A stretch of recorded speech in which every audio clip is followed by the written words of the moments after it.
What do you remember from the 2003 East Coast blackout that happened in August and like in New York, since that's where you're from?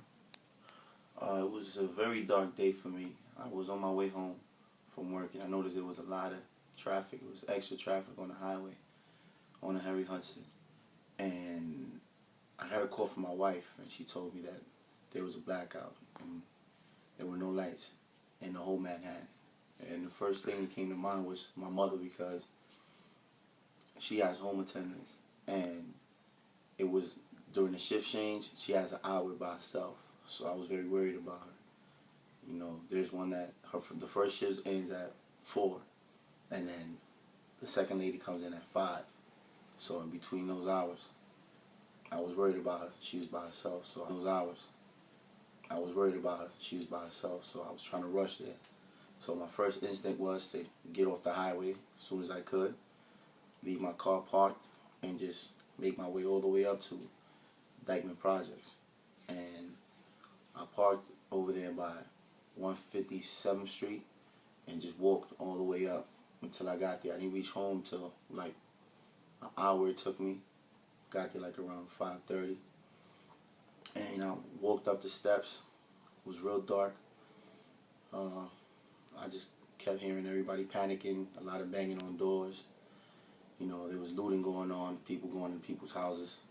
So I was just worried about my mother, just making sure I got to her, make sure she was safe. So as soon as I get upstairs, everything is dark. I open up the door. Everything is dark. I open up the door. She's sobbing, very nervous, very jittery. She's an elderly person, so first thing I did was, calm her down, grabbed her, and then I had to carry her downstairs, down the 9 floors, just to make sure that she was safe, because I just wanted to get out of there as soon as possible.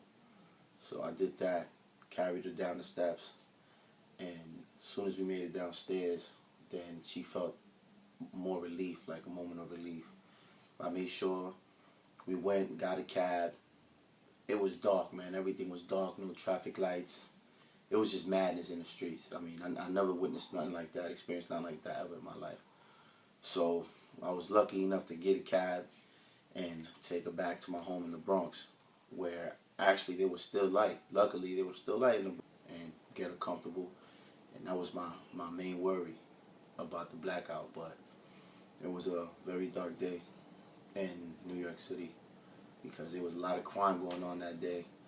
I remember a lot of car crashes. I mean, there was no law in the streets. Everybody was just, I even seen dudes like walking around with bats, I guess, trying to rob people. So I'm just glad that none of my family was really affected in a negative way because it was dangerous in the streets.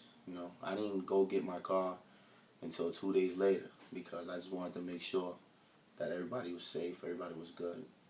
I'm actually a New York City police officer, so I already know how violent and dangerous the streets are. So once I saw that happen, I already knew what the outcome would be with, all the violence that violent and dangerous the streets are. So once I saw that happen, I already knew what the outcome would be with, all the violence that there is in the streets.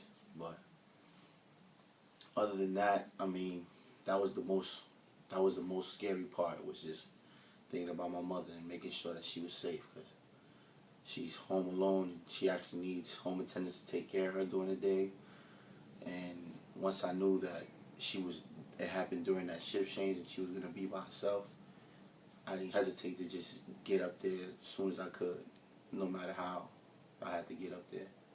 Just made it up there and kind of rescued her in a way, because if I hadn't got there in time, you never know what could have happened. She could have panicked, God forbid anything negative would have happened to her.